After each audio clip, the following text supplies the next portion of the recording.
ڕۆژی جیهانی مناڵان و کۆیلە کەمتەمەنەکان. ئامادەکردن سعید ئەمانی. دنیایەکی کە تێدا ژیان بەسەرجەبەین ئەوەندە سەروەتمەندە کە نیازی بەکاری مناڵان نەبێت. خاوەنی ئەوەندە کەرەسە و ئیمکاناتە کە بتوانێت برسیەتی، نەداری و کۆیلەتی مناڵانی پێ لە ڕیشە هەڵسەکەینی. بەڵام کێشەی سەرەکی خودی نظامی سەرمایەداریە.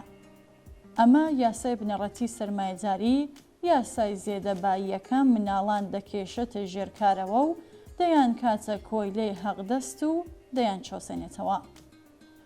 ئەمڕۆ 20 نۆڤەمبر ڕۆژی جیهانی مناڵانە. ئەم ڕۆژە بۆنەیەکە ساڵیانە بۆ ڕێزگرتن لە مافی منداڵان لە سەرتاسەری دنیادا جێژن و ئاهەنگی جۆراوجۆری بۆ وەڕێدەخرێ. ئەمساڵ لە هەلومەرجێکدا بەپیر ئەم ڕۆژەوە دەچینکە لە دنیای بەڕەواڵەت مۆدێرن و پێشکەوتوندا نەجاری و برسیەتی، چەوسانەوە، هەڵاواردن و نابەرابەری، دەستدرێژی جنسی، بەڕێوەبردننی سزای عەدام و شەلاق، شەڕ و کوشت و کشتار، تۆهین و سوکایەتی پێکردن، هەروە ژیانی مرۆڤەکانی گەمارۆداوە. لەم نێوانەشدا ئەوە مناڵانن کە کەوتونەتە ناو جەرگەی ئەم هەلومەرجە بێسەروبەرەی سەمەرەی نظامی سەرمایەداریەوە، قورسایی بەرداشتی ئەم بارودۆخە ڕۆژ لەگەڵ ڕۆژ زیاتر خەریکە ژیان و گوزەرانی ئەم توێژە بێدەسەڵات و بێ پشتیوانەی کۆمەڵگای بەشەری دەهاڕێ. مناڵان یەکەم قوربانیانی شەڕ و ئاوارەین و نەهامەتیەکانی بارانی بۆمب و موشەکەکانی دروستکراوی دەستی ئینسانی لە خۆبێگانی سەردام بەر لە هەرکەس ئاراستەی بەرژەوەندیەکانی ئەم توێژەیە. ئەگەر بمانەوەی ئاماژە بە نمونونەکان بکەین، چارەنووسێکی کە ئێستا مناڵانی عێراق، ئەفغانستان، فەلەستین و باقی وڵاتانی شەڕلێدراوی دنیا تیادا قەراریان گرتووە و ڕۆژانە هەلومەرجی فەلاکەتباری ژیانیان بە شێوەی هەواڵ و راپۆرتی جۆراوجۆر لاپەڕەی ڕۆژنامەکانی دنیا دەڕازێنەوە، بەرچاوە و هیچ پاساوێک هەڵ ناگرێ. مناڵان بە ئاشکرا بوونەتە کۆیلەی کرێگرتان لە سەرتاسەری دنیادا. ئەم کۆیلە هەرزانبایانە لە هەموو شوێنێک دەبینرێن، لە باکوورەوە تا باشوور و لە ڕۆژهەڵاتەوە تا ڕۆژاوە.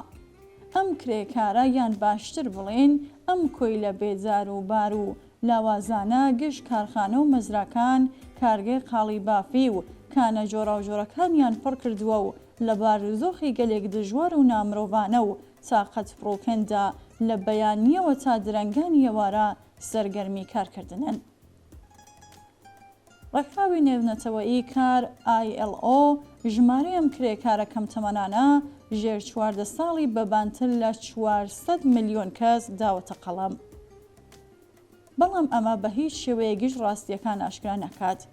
تەنانەت کارناسانی خودی ئەم ڕێکخراوەیەش دانیان بەوە دانانەوە کە ژمارەی مناڵانی کار دەکرێت 3 تا 4 بەرابەری ئەم ڕێژەیە بێت. دەوڵەت و خاوەنکارەکان دەستکەوتێکی زیاتریان لە شاردنەوەی ژمارەی کۆیلە هەرزانبایی و کەمتەمەنەکانیان و بێسەر و سەودا چۆسانەوەیان دەشێتە گیرفانەوە تا ئەوەی بێن و ئامارێکی ڕاستەقینە بدەن بەدەستەوە. کرێکارانی کەمتەمەن لە ئەندۆنێزی تووتن، لە سریلانکا چایی، لە بەرێزیل قاوە و لە میسر گوڵی یاسەمەند دەچنەوە. لە هێند ئەڵماس دەتاشن و لە لێوارە پان و بەرینەکانی پۆرۆدا تەڵا دەشۆنەوە. ئامارەکان ئاماژە بەوە دەکەن کە تەنیا لە هێند نزیک بە 70 تا 115 ملیۆن منداڵ خراونەتە ژێرکاری کۆیلانەی کرێگرتەوە.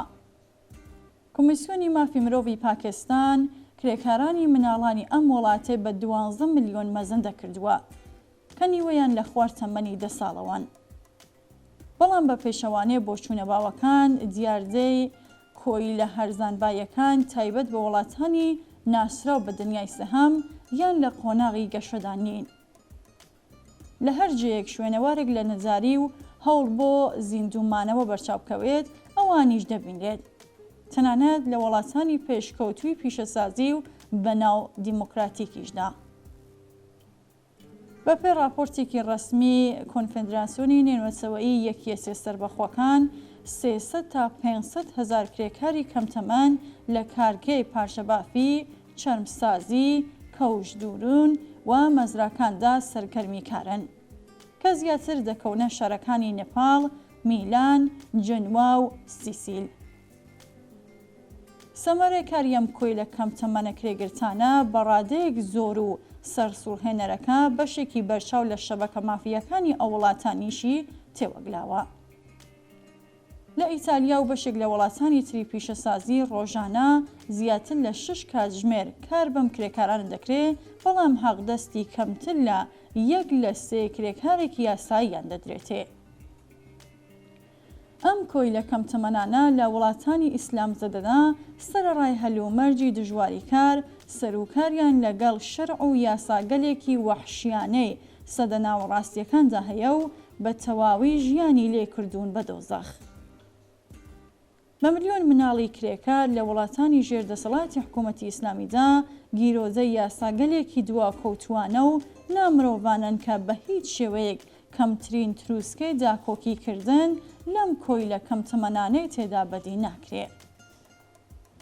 مناڵ بە گشتی لە یاسای ئەو وڵاتانەدا مڵکی سربەستی بنەماڵەیە و مافی بەسەربردنی دەورانی ژیانی مناڵی و بەهرەمەندبوون لە خوێندن و گەشەکردنی بەبێ ڕەزامەندی سەرپەرستی بنەماڵەکەی لێ زەوت دەکرێ و بە حکمی ئەوەی بەشێکی زۆر یان بە گشتی ئەم مناڵە کرێکەرانە سەر بە بنەماڵە نەجار و دەستکورتەکانی وڵاتەن کەوتونەتە ئاوا هەلومەرجێکەوە. بەپێی ئاماژەی راپۆرتە ڕەسمیەکان، ئێران سێهەمین وڵاتی دنیاە لە ڕوانگەی بەرهەمهێنانی بەرووبووی کاری دەستیەوە. تەنیا لە پیشەی قاڵی چنیندا زیاتر لە 2 ملیۆن کرێکار سەرگەرمی کارن کە بە زیادکردنی بنەماڵەکانیان بەم ئامارە ئەم ڕێژەیە لە سنووری 8 ملیۆنیش دەترازێ. بۆ نمونە لە کوێی دانیشتوانی 1,850,000 کەس دانیشتووی یەکێک لە شارەکانی ئەم وڵاتە 240,000 کەسیان بە پیشەی چنینی قاڵیەوە سەرگەرمن کە ئەم ڕێژەیە دەتوانێت کەم تا زۆر ئاوێنەی باڵانوێنی بەشێکی زۆر لە شارە ناپیشەیی و کەم داهاتەکانی سەرتاسەری ئێران بێت. هەر ئەم ئامارانە دەڵێن زیاتر لە 1,300,000 کارگەی قاڵیبافی تەنیا لە 30,000 گوندی سەرتاسەری ئێراندا دامەزرێنراون و دیارە بەشی هەرە زۆری کرێکارانی ئەم ناوەندانەش لە مناڵان پێک دێت. سەرتاسەری شەقام و سەر چوارڕیانی شارەگۆڕەکانی ئێران پڕن لە مناڵی دەستفرۆش کە هەر کامەیان بەش بە حاڵی خۆی بە بەدەستەوەگرتنی بەستەیەک بنێشت، چەند بەستە دەسماڵ کاغەزی، چەند بەستە سیگار، چەند شاخە گوڵ و فرۆشتنیان و یان فڵچە بەدەستەوە خەریکی واکسکردنی کەوشی خواپێداوەکانن یان یارمەتیدەری دابینکردنی پێداویستیەکانی بنەماڵە نەدار و دەستکورتەکانیان بن. هەندێک لەو مناڵانە وەک شاگرد و کاندارەکان بەبێ ئەوەی حەقدەستێکی دیاریکراویان پێبدرێت سەرگەرمی کار و فێربوونی پیشەیەکن کە کەمتر لە ئامارە جۆراوجۆرەکاندا بەسەر دەکرێنەوە. پێویست بە ئاماژەیە ئەو مناڵانەش کە لەگەڵ بنەماڵەکانیان لە کوورە خشپەزیەکاندا کار دەکەن لە جملێ ئەو مناڵانەی کارن کە کەمتر لە ئامارەکاندا ئاماژەیان پێدەکرێت. کچانی کەمتەمەن لە ژێر یاسا دواکەوتۆکانی دەسەڵاتی ئیسلامی لە ئێران زیاترین گوشار و ئەزیەت و ئازاریان ڕوبەڕوو دەبێتەوە و لە ماف پێشێلکراوترین بەشی مناڵانی ئێرانن. هەر لە تەمەنی 9 ساڵیەوە بەژن بە حسابدین و جەخرێن ژێر گوشارەوە تا بەپێ ڕێنمایی یاسا شەرعیەکان هەڵس و کەوت بکەن.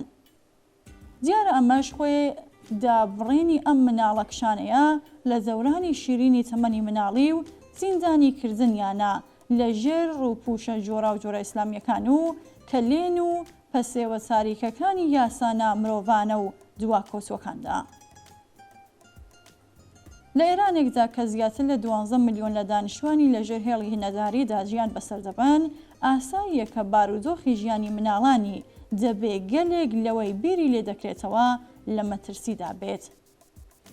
ئەمە لە حاڵێکدایە مناڵانی ئێران بە پێی یاسا شەرعی و قەزاییەکان بە هاسانی سزای ئەعدامیان بەسەردا جێبەجێ دەکرێ و زیندانەکانی ئەم وڵاتە بەشێکی بەرچاو لە مناڵانی بە بیانووی جۆراوجۆر لەخۆ گرتووە. بەشێکیان بە ناوی مناڵانی خیابانی، وێڵی کۆڵان و شەقامی شارەگۆڕەکان بوون و بەردەوام لەژێر ئەزیەت و ئازاری مەئمورانی ڕژیم و دەستدرێژی و سوء ئیستیفادەی کەسانی قازانج پەرستان. بەگشتی دەکرێت بڵێن سایەی ڕەشی ڕژیمی سەرمایەداری کۆماری ئیسلامی لە ڕۆژێکەوە کەوتووەتە سەر ژیانی خەڵکی ئەم وڵاتە نەهامەتی و ڕۆژڕەشی بۆ تەواوی دانیشتوانی ئێران بەگشتی و مناڵان بە تایبەتی بە دیاری هێناوە. راپۆرتێکی هەواڵدەری حەیات دەڵێ بە پێی ئاماری یونسکۆ بەشی ئێران لە مناڵانی خیابانیدا 400,000 کەسە. لەم ڕێژەیە وەک ئامارێکی کە بەڕێوەبەرایەتی خانەی سەوز ناوەندی شناسایی کۆکردنەوە و ئاگالێبوونی مناڵانی خیابانی لە تاران سەر بە معاونەتی شارەزاری تاران بڵاوی کردوێتەوە بە بێ هەژمارکردنی مناڵانی شارۆمەندانی خارجی نزیک بە 25 تا 30,000 مناڵی خیابانی لە تاراندا هەن و ڕۆژانە 100 تا 150 کەسیان لێ دەمرێ. لە کۆی مناڵانی خیابانی لە تاران 60% خەڵکی شارەکانی دیکەن. لێرەدا پرسیار ئەوەیە کە لەوەها هەلومەرجێکدا بەڕێوەبردننی ڕۆژی جیهانی مناڵان و بەرپاکردنی جێژن و ڕێوڕەسمی جۆراوجۆر لە سەرتاسەری دنیادا چ بارێک لەسەر شانی مناڵانی ئازار چێشتووی کار و بێبەش لە خوێندن و گشت مافێکی مناڵی شادی و خۆشیەکانی ژیان سوک دەکات. مناڵان نیازمەندی دنیایەکی دوور لەم ڕەنج و ئازارانن. ئەوان ئاسایش و بەهرەمەند بوون لە گشت پێداویستەکانی ژیانیان دەوێ و دەبێ بۆیان دەستەبەر بکرێ. ئەمەش بەبێ ئاوەژۆکردنەوەی مناسباتی زاڵم بەسەر دنیای ئەمڕۆدا بە تەواوەتی ناممکنە و دیارە تەنیا هەوڵ و کۆششێکی گشتی دەتوانێت لە دۆزەخی ئەم نیزامە قازانج پەرستەمان ڕزگار بکات و بمانگەێنێتە ئاستی دەستەبەربوونی داخوازیەکانمان و هاتنە ئارای دنیایەک مناڵان سەردەمی مناڵی خۆیان بە واتای ڕاستەقینە تێدا تێپەڕکەن.